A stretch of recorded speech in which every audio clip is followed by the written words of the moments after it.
Well, what is the true history of Earth and who are we descended from? Are the Pleiadians our ancestors, and is it a combination of several species? To chat about that and more, I'm going to welcome Stephen Strong. Hi, Stephen, welcome. G'day, how are you? Really good. This is a fascinating topic. We touched on this recently with Mary Rodwell. We talked about the Pleiadian Prophecy, and we didn't really get right into it, but the response was fantastic. So I thought I would ask you to come on and talk about this. So Yeah. I guess my first question would be, what is our alien ancestry? Well, it varies, doesn't it? When you talk about Australia, it strikes me that there's an exclusivity in Australia in relation to the Pleiades. All of the elders, in fact, you've got to remember in Australia, there are 500 tribes, or 400 to 500 tribes, and each of them have different languages, different culture, different landscapes, and they all have different dreaming stories, but there is one dreaming story that transcends tribal estates, which is the seven sisters from the Pleiades. There's no seven sisters from Sirius, Andromeda. There's no mention with any elder I've spoken to anywhere in this country of any other place bar the Pleiades. I remember I had elders that would ring me up and they'd always close with the same thing. I remember my Uncle Jerry would always say before he passed on, and don't forget, my grandmother told me the Pleiadians are our brothers and sisters. That's something in Australia there is no deviation upon. Now, I have no doubt that when we talk about Africa and Michael Challenger's work, they'll talk about Syrians and we'll talk about others who've been there. And I don't believe in the rest of the world there was any sort of limitation on who could come and go. But in Australia, I believe from the very beginning and all the way through, it's a Pleiadian only entry. So it's no surprise that if there was going to be a prophecy about anything the Pleiadians did, it would have to be in Australia first, because that's where this all begins. So it's a commonality. It's with dreaming stories. I remember when Kano, we'd had one rock, the most important rock of our collection. Didn't tell me a thing about it for about 2.5 years, and then finally told me the dreaming story. And lo and behold, it's about the Pleiades again. So yeah, it's just part of the ancestry of original people, and it's part of the original history, and it's been stolen. And the elders want it back, and that's what this is about to an extent. And of course, whether they put it back or not, when it comes the end of this year, if they don't put it back, the Pleiadians will put it back anyway. So it's not really a big issue. The Pleiadian importance with Australia and with the planet and the plans for the future, according to all of the elders we've spoken to, well, that'll come out anyway. And then everyone's going to have to decide whether they believe it or not. And that's not really our problem. Yeah, so no, this is what it's about here. It's about the Pleiades. Well, since I've been in the United States, and you know, I talk to friends over here, and we talk about the original people of Australia and their culture, and I always talk about their dreaming stories, and a lot of them have no idea what I'm talking about. So maybe for our audience, and I would say the majority are here in the United States, maybe explain to them what the dreaming stories are. Oh God, that's difficult. Fair income. It's like trying to explain Aboriginal moieties, which are considered the most complex social structure in the world. The dreaming, it's not a religion. You've got to understand the original people don't actually have gods. It's very important that we have spirits and we have sky heroes. Sky heroes are people who come from another place. I mean, Bayami is a sky hero. The spirits are in the lamb. It's a bit like this. The dreaming means this, that who I talk to, when I'm allowed to talk to them, will be decided by the dreaming. If, for example, I marry a woman, from that day on, I will never be able to look at her mother. And if I wish to speak to her mother, I would have to tell someone else who could tell someone else who would then tell her, and then she would come back to me. There are prescriptions that go past what you think a religion is. Now, what that means is very important. I know that on occasions, you may not understand this, but quite a few men, then when they marry women, the mothers never think they're worthy. Well, we never have that conversation because it goes through other people both ways. So it ameliorates a social situation that could cause grief in a clan situation of 50 people where we can't have that. So it could mean this. Maybe one day I've done something wrong. Perhaps I've been to a sacred women's site. Well, then what will happen is a bird will come and tell one of the women. And when women will come and ask me, have you been near that site? Well, I have to say I have been because I can't lie. Because if I did, the spirits would hear that lie and I'd be punished again. So it's a more all-pervasive thing. It's a bit like when you're walking down the street, they're watching you. When you're climbing up a tree, they're watching you. And if you do something wrong, that dreaming story will come back. It'll come back as a dream. It might come back as a bird telling someone else, but there'll be a repercussion because what it's basically saying is the earth is aware of every step you take and is aware of your inner motives. And if you're doing something that's not in accord with the spiritual rules or the rules of the planet, you'll be found out. So the dreaming is, it's hard to say. It's like we're living in a dream that we create. We create this dream every day and we have choices, and those choices create our dreams again. They see that also. So it's really, look, to give you an idea what I mean, when we have children who become teenagers, we sit them in a classroom somewhere and they do a test. And that's their initiation into adulthood. When original people do this, they go off into the bush for 4 months. And they find their spirit and they find their dreaming. And here's the point. This is the big difference. There'll be an uncle watching from a distance all the time, but never with them. They go and do it yourself. So your dreaming is not, I found a book. I know what this means now. And I see that I've got to do these particular liturgies and I've got to do these prayers. It's not like that. You go and find your own dreaming, and it'll be personal for each person because we all believe in incarnation. So we bring our baggage from before.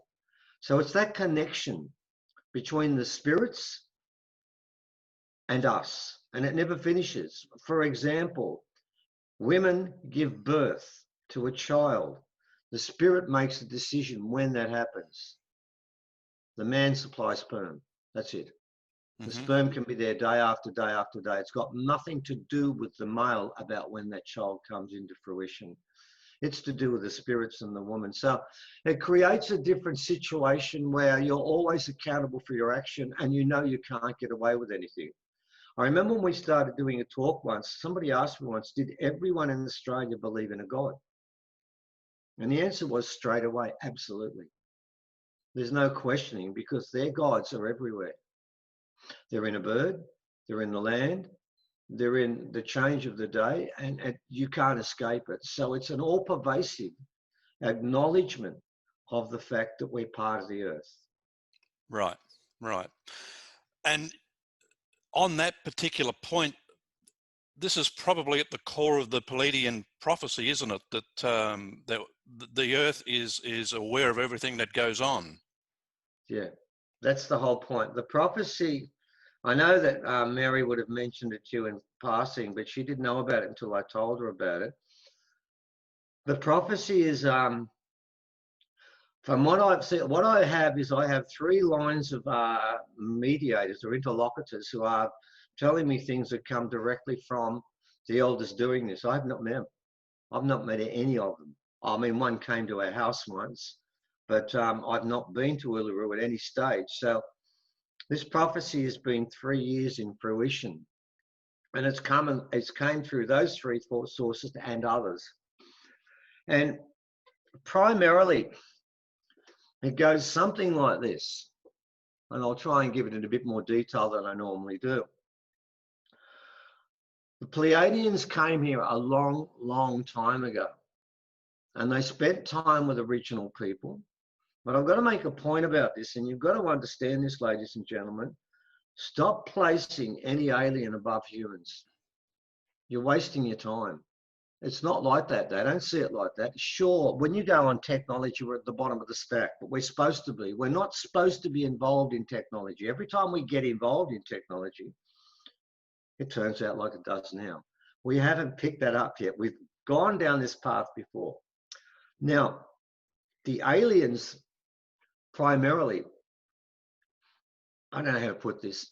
It's a bit like Hitchhiker's Guide to the Galaxy. And I did actually say that once to an elder, and they got very upset when I said that. It's an experiment.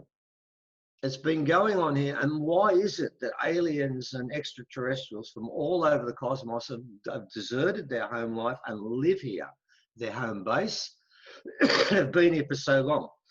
It was an experiment that had a use-by date, which is 9:04 p.m. at Uluru on the 21st of December.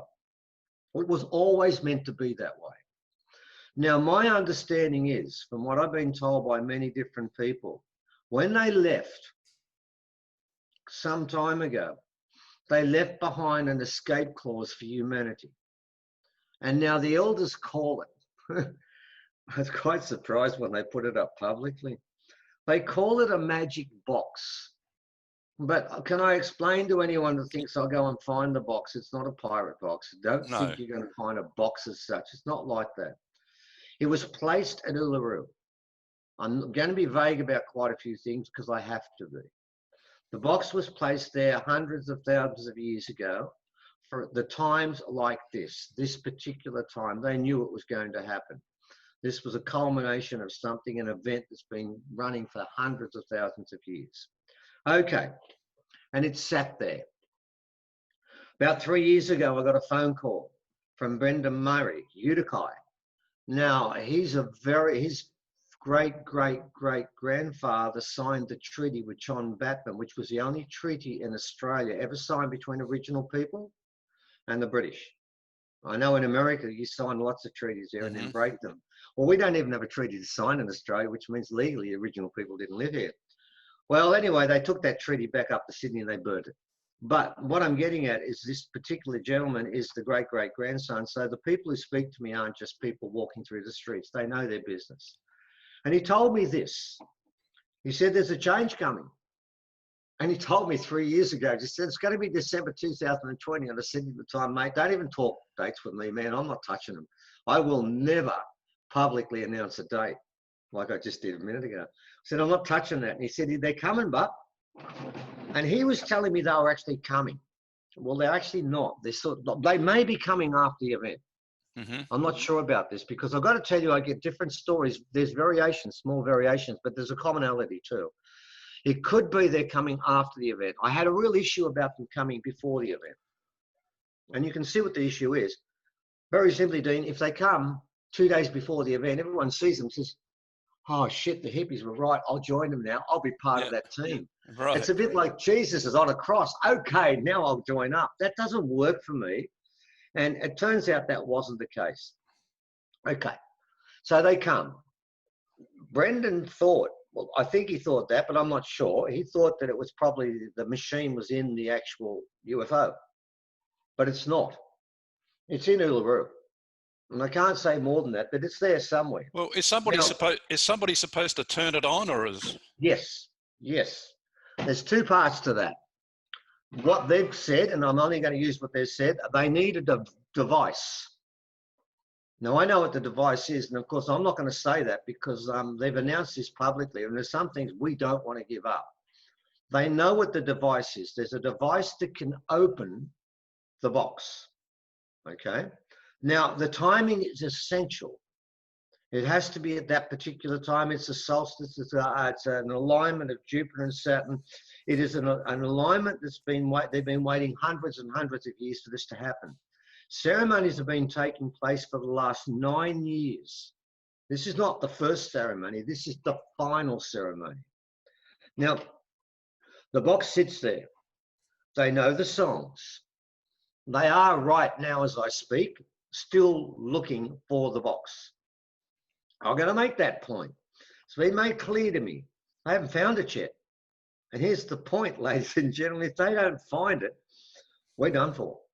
because I know what the alternative, they've been very clear about that. The earth will clean itself up and will be moved off completely.